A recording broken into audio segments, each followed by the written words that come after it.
I think it's pretty safe to say that by far, one of the big exciting elements of Star Wars The Rise of Skywalker has all to do with exactly how both Kylo Ren and Rey will be utilized in this story by director J.J. Abrams, and exactly what Kylo Ren's endgame is going to be, as well as Rey's path at the very end of this movie.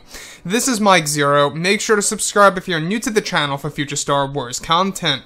Now, the great thing about Episode 9 is that we do know that this film is going to primarily focus on, of course, Kylo Ren, Rey, and even Darth Sidious/Palpatine, and that really is a big deal for Disney, Lucasfilm, JJ, and crew. Now, what's really intriguing about all of this is that these past couple of weeks or so, we've been learning a whole lot more about this film, and when it all comes down to one of the concept art descriptions, this is where things begin to get very intense for the character of Kylo Ren and Darth Vader. Now, specifically, shot descriptions consisting of a sequence where it's explained that Kylo Ren is inside of his chambers, where he is meditating through the ways of the Force while holding his grandfather's broken lightsaber.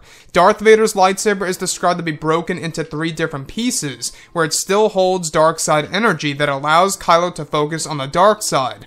It's explained that in the background on a shelf, there is a glass container full of murky liquid that shows an obscure image of Darth Vader's skull that was discovered by the Knights of Ren and eventually brought to Kylo Ren years ago before the events of The Force Awakens. It's said that the skull of Vader is in a glass container full of green, murky liquid, where the skull is somewhat visible, followed by a sequence where Kylo Ren is piecing together the remains of Darth Vader's charred armor to stand up like a scarecrow, where he eventually places the helmet on top of it to complete the figure of Vader.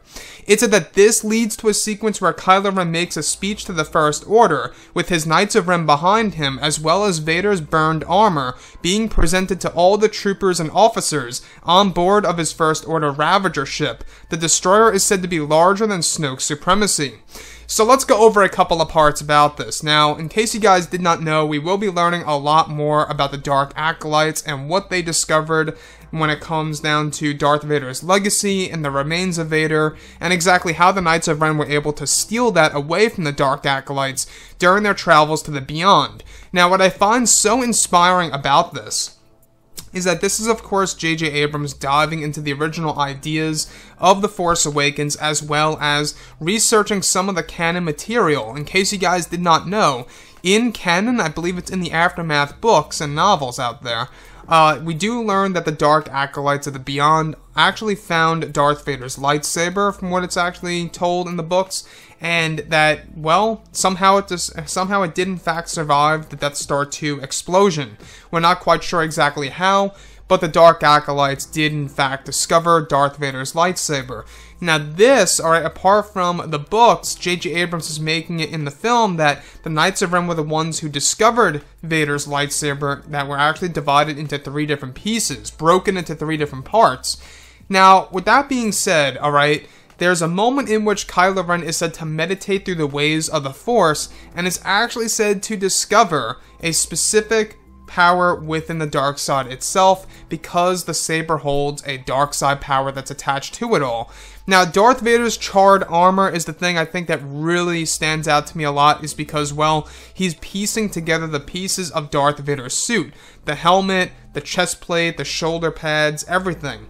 Now, of course, the fabrics are all burned away, and most likely Kylo Ren is going to replace that with new fabrics. It seems as though that he's trying to respect his grandfather, and he's trying to keep his legacy alive in a literal sense, showing us the remains of Darth Vader's armor. The thing that really creeps me out, though, is that we have a moment in which it's said that in the background, Darth Vader's skull is literally seen laying inside of a glass container full of green, murky liquid, where you can only somewhat see the skull of Vader. Somewhat similar to how we only barely saw Vader, in the back of the tank in Rogue One. You could see it, but you can't necessarily see it clearly. It seems like this is the same exact scenario. After all, this isn't the first time that we've seen bones and skeletons in a Star Wars movie.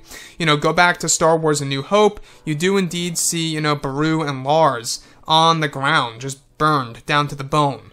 So, with that being said, I will say that this movie right then and there, that is very dark. You can see how that's yet another prime example of this movie being the darkest Star Wars film to date. They are literally showing Darth Vader's skull that was recovered from, of course, Endor by the Dark Acolytes and later stolen by the Knights of Ren.